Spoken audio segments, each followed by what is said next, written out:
ओम नमः शिवाय। श्री शिव महापुराण रुद्र संहिता युद्धखंड 44वां अध्याय। सनत कुमार बोले, किसी समय जब हिरण्याक्ष पुत्र अंधक भाइयों के साथ खेल रहा था, तब क्रीड़ा में आसक्त तथा मदांध उसके भाइयों ने उपहास करते हुए उससे कहा, हे अंधक, तुम्हें राज्य से क्या प्रयोजन। तुम्हारा पिता हिरण्याक्ष निश्चय ही बड़ा मूर्ख था, जिसने घोर तपस्या के द्वारा शिवजी को प्रसन्न कर तुम्हारे जैसा कलहप्रिय, अंधा, विकृत एवं कुरूप पुत्र प्राप्त किया। तुम निश्चय ही राज्य के भागी नहीं हो। क्या दूसरे से उत्पन्न हुआ व्यक्ति राज्य का अधिकारी बन सकता है?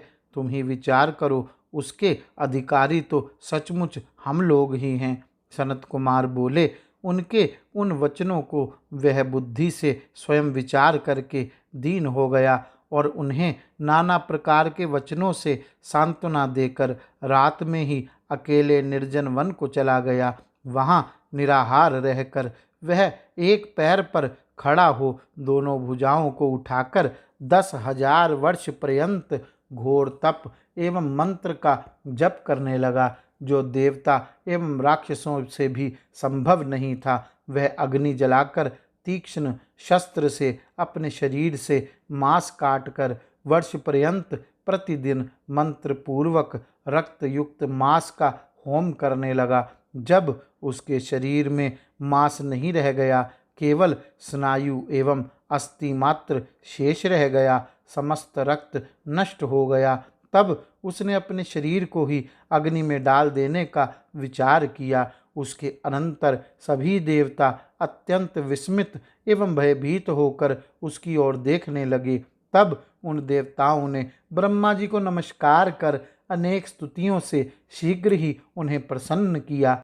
ब्रह्मा ने उसे तपस्या से विरत करके कहा, हे दानव, आज तुम वर मांगो। समस्त लोक में जो दुर्लभ है एवं जिसकी प्राप्ति के लिए तुम इच्छुक हो, उस वर को मुझसे प्राप्त कर लो। ब्रह्मा के इस वचन को सुनकर दीन एवं विनम्र होकर उस दैत्य ने कहा, हे ब्रह्मन, प्रहलाद आदि मेरे जिन निष्ठुर भाइयों ने मेरा राज्य छीन लिया है, वे मेरे सेवक हों। मुझ अंधे को दिव्य नेत्र की प्राप्ति हो जाए एवं इंद्रादि देवता मुझे कर प्रदान करें। मेरी मृत्यु देव, दैत्य, गंधर्व, यक्ष, सर्प, राक्षस, मनुष्य, दैत्यों के शत्रु श्री नारायण आदि किसी प्राणी तथा सर्वमय शंकर से भी ना हो। उसके उस कठिन वचन को सुनकर ब्रह्मा जी शंकित हो उससे कहने लगे। ब्रह्मा जी बोले, हे दैत्येंद्र, यह सब पूर्ण होगा, किंतु अपनी मृत्यु का कोई कारण अवश्य वर्ण करो, क्योंकि ना तो ऐसा हुआ है ना होगा जो काल के मुख में प्रविष्ट ना हुआ हो। अतः आप जैसे सत्पुरुष अत्यंत दीर्घ जीवन की इच्छा का त्याग कर दें। ब्रह्मा के इस अनुनयपूर्ण वचन को सुनकर वह दैत्य पुनः कहने लगा। अंधक बोला, हे ब्रह्मदेव, तीनों कालों में जितनी भी श्रेष्ठ, मध्यम तथा कठिन स्त्रियां हैं, उन सभी में जो रत्न स्वरूप सर्वश्रेष्ठ हो, वही मेरी माता के समान हो। हे भगवन, हे स्वयंभू, जो मनुष्य लोक के लिए दुर्लभ तथा मन, वाणी और शरीर से सर्वथा अगम्य हो, जब मैं दैत्येंद्र भाव से उसकी कामना करूं, तब मेरा नाश हो जाए। उसका वचन सुनकर ब्रह्मा जी ने आश्चर्यचकित हो शिव के चरण कमलों का स्मरण किया और शंभु की आज्ञा प्राप्त करके उस अंधक से शीघ्र कहा। ब्रह्मा जी बोले, हे दैत्य, तुम जो भी अभिलाषा करते हो, तुम्हारी वे सभी कामनाएं पूर्ण होंगी। हे दैत्येंद्र, अपना अभिष्ट प्राप्त करो और वीरों के साथ सदा युद्ध करो। हे मुनीश्वर, ब्रह्मा जी के ऐसे वचन सुनकर स्नायु तथा अस्थि मात्र शेष वह हिरण्याक्ष पुत्र अंधक ब्रह्मा जी को भक्ति पूर्वक प्रणाम कर उन प्रभु से कहने लगा। अंधक बोला, हे विभो, मैं इस विकृत शरीर से शत्रुओं की सेना में प्रविष्ट होकर किस प्रकार युद्ध कर सकता हूँ। अतः अपने पवित्र हाथ से मुझे स्पर्श कीजिए और स्नायु तथा अस्थि शेष इस शरीर को शीघ्र ही मांस से पुष्ट कर दीजिए। सनत कुमार बोले। उसका वचन सुनकर वे ब्रह्मा उसके शरीर का स्पर्श करके मुनियों तथा सिद्धों से पूजित होते हुए देवेश्वरों के साथ अपने धाम को चले गए। ब्रह्मा के स्पर्श मात्र से ही वह दैत्यराज संपूर्ण शरीर वाला तथा बल संपन्न हो गया। वह नेत्र युक्त तथा सुंदर हो गया और प्रसन्न होकर अपने नगर में प्रविष्ट हुआ। तदंतर प्रहलाद आदि सभी दैत्येंद्र उसे वर प्राप्त कर आया हुआ समझकर संपूर्ण राज्य उसके लिए छोड़कर उसके अधीन होकर उसके सेवक हो गए। तदंतर अंधक ने अपने भृत्यों एवं सेनाओं के साथ विजय की इच्छा से स्वर्ग की ओर प्रस्थान किया और वहां युद्ध में समस्त देवताओं को जीतकर वज्र को धारण करने वाले इंद्र को भी करदाता बना दिया। उसने नागों, पक्षियों, बड़े बड़े राक्षसों, गंधर्वों, यक्षों, मनुष्यों, पर्वतों, वृक्षों एवं सिंह आदि समस्त पशुओं को भी युद्ध में जीत लिया। उसने इस चराचर त्रैलोक्य पर अधिकार करके उसे अपने वश में कर लिया। इसके बाद अपने अनुकूल सुंदर हजारों स्त्रियों के साथ विहार करता हुआ पाताल, पृथ्वीलोक तथा स्वर्ग में जितनी रूपवती स्त्रियां थीं उनके साथ पर्वतों तथा मनोहर नदी तटों पर वह रमन करने लगा। उनके मध्य में क्रीड़ा करता हुआ वह दैत्येंद्र काम प्रवृत्ति के लिए स्त्रियों के पीने से बचे हुए दिव्य एवं मानुष पेयों को प्रसन्नता के साथ पीता था।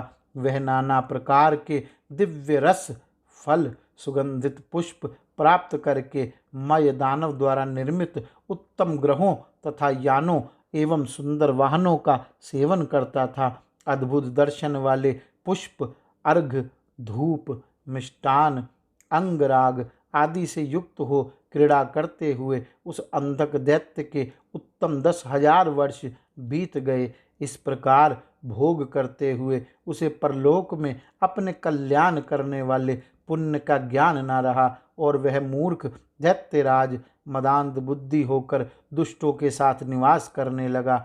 इसके बाद वह महात्मा परमत होकर कुतर्क युक्त बातचीत से अपने प्रधान पुत्रों को तिरस्कृत कर सभी वैदिक धर्मों का विनाश करता हुआ दैत्यों के साथ विचरण करने लगा। धन के अंधकार से मदांध वह वेदों, ब्राह्मणों, देवताओं तथा गुरुओं का अपमान करने लगा और देववश हतायु हो अपनी आयु को स्वेच्छापूर्वक क्षीण करता हुआ रमन करने लगा। इस प्रकार इस पृथ्वी तल पर करोड़ों वर्ष निवास करते हुए वह अंधक किसी समय हर्षित होकर अपनी सेना के साथ मंद्राचल पर गया और वहां की स्वर्णिम शोभा देखकर मानमत हो सैनिकों के साथ घूमने लगा। वह क्रीड़ा के लिए उस पर्वत पर आकर मोहवश वहां निवास करने का विचार करने लगा। उसने अपने पराक्रम से प्रसन्नतापूर्वक मनोहर एवं दृढ़ नगर का निर्माण कर स्वयं उसके शिखर पर अपने निवास हेतु महासुंदर भवन बनवाया। उस दैत्येंद्र के दुर्योधन, वैधस तथा हस्ती नामक मंत्री थे। किसी समय उन तीनों मंत्रियों ने उस पर्वत शिखर पर एक रूपवती सुंदर स्त्री को देखा। शीघ्रगामी उन सभी दैत्यों ने हर्षित होकर उस वीरवर दैत्येंद्र अंधक के समीप आकर जैसा देखा था वैसा प्रेम पूर्वक कहा। मंत्री बोले, हे दैत्येंद्र, मंद्राचल की गुफा में ध्यान में नेत्र बंद किए हुए रूपमान चंद्र की आदि कला को मस्तक पर धारण किए तथा खटी प्रदेश में व्याघ्र चम्र लपेटे हुए कोई मुनि दिखाई पड़े हैं। उनके सारे शरीर में भुजंग लिपटे हुए हैं। वे सिर पर जटा तथा गले में कपाल की माला धारण किए हुए हैं। हाथ में त्रिशूल लिए हुए, बाण तथा तरकस धारण किए हुए हैं। महान धनुष धारण किए हुए और अक्ष सूत्र पहने हुए वे लकुट, त्रिशूल एवं खड्ग धारण किए हुए हैं। वे जटाजूट से युक्त 4 भुजाओं वाले, गौर वर्ण वाले तथा भस्म से लिप्त हैं। वे महातेजस्वी प्रतीत हो रहे हैं। उनका संपूर्ण वेश अद्भुत है। उनसे थोड़ी ही दूर पर एक पुरुष दिखाई पड़ा। वह वानर के समान महाभयंकर मुख वाला, विकराल, हाथों में संपूर्ण अस्त्र लिए उनकी रक्षा करता हुआ स्थित है। वहीं पर शुक्ल वर्ण का एक श्वेत वृद्ध बैल भी है। हम लोगों ने बैठे हुए उस तपस्वी के निकट पृथ्वी पर रत्नभूता एक सुंदर रूप वाली मनोहर युवती भी देखी है। वह स्त्री प्रवाल, मुक्तामणि तथा रत्नों से निर्मित आभूषणों तथा वस्त्रों को धारण की हुई है। वह मनोहर माला से सुशोभित है। जिसने उस महासुंदरी को देख लिया है, वास्तव में वही दृष्टि वाला है। उसे देख लेने पर अन्य को देखने का कोई प्रयोजन नहीं है। वह दिव्य नारी उन पुण्यवान महर्षि महेश्वर की प्रिया भार्या है। हे दैत्येंद्र, आप सुंदर रत्नों के भोक्ता हैं, अतः उसे अपने घर लाकर भली भांति देखने में समर्थ हैं। सनत कुमार बोले, उन मंत्रियों की इस बात को सुनकर वह दैत्य कामातुर हो बैठा और उसका सारा शरीर घूमने लगा। उसने दुर्योधन आदि मंत्रियों को उन मुनि के समीप शीघ्र ही भेजा। हे मुनीश, उत्तम राजनीति में प्रवीण उन श्रेष्ठ मंत्रियों ने महाव्रती एवं अप्रमेय उन मुनि के पास जाकर प्रणाम करके उस दैत्य की आज्ञा इस प्रकार कही। मंत्री बोले, हिरण्याक्ष के पुत्र दैत्याधिराज, त्रैलोक्य स्वामी, महामना, जिनका नाम अंधक है, वे ब्रह्मा जी की आज्ञा से विहार करते हुए इस मंद्राचल पर विराजमान हैं। हे तपस्विन, हम उनके अंगरक्षक तथा मंत्री हैं। उनके द्वारा भेजे गए हम लोग आपके समीप आए हैं और उन्होंने जो संदेश दिया है उसे ध्यान देकर आप सुने। हे बुद्धिमान मुनिवर, आप किसके पुत्र हैं और किस कारण यहाँ सुखपूर्वक बैठे हुए हैं? ऐसी महासुंदरी यह तरुणी किसकी भार्या है? हे मुनिंद्र, आप इसे शीघ्र ही दैत्यराज को समर्पित कर दें। कहाँ तो भस्म से लिप्त, कपाल माला युक्त महाकुरूप तुम्हारा यह शरीर, और कहाँ तरकस, धनुष, बाण, खड्ग, भुशुंडी, त्रिशूल, बाण एवं तोमर आदि दिव्यास्त्र। कहाँ जटा के अग्रभाग में परम पवित्र गंगा तथा सिर पर मनोहर चंद्रमा, और कहाँ दुर्गंध युक्त अस्थिखंड। कहाँ विश्वमन करने वाले दीर्घमुख सर्प, और कहाँ सुपुष्ट स्तन वाली स्त्री का संगम। बूढ़े बैल की सवारी करना प्रशस्त नहीं है। क्षमावान तपस्वी का ऐसा व्यवहार नहीं देखा जाता है, और संध्या वंदन आदि ही तपस्वियों का धर्म है। लोक विरुद्ध भोजन उनके लिए निषिद्ध है।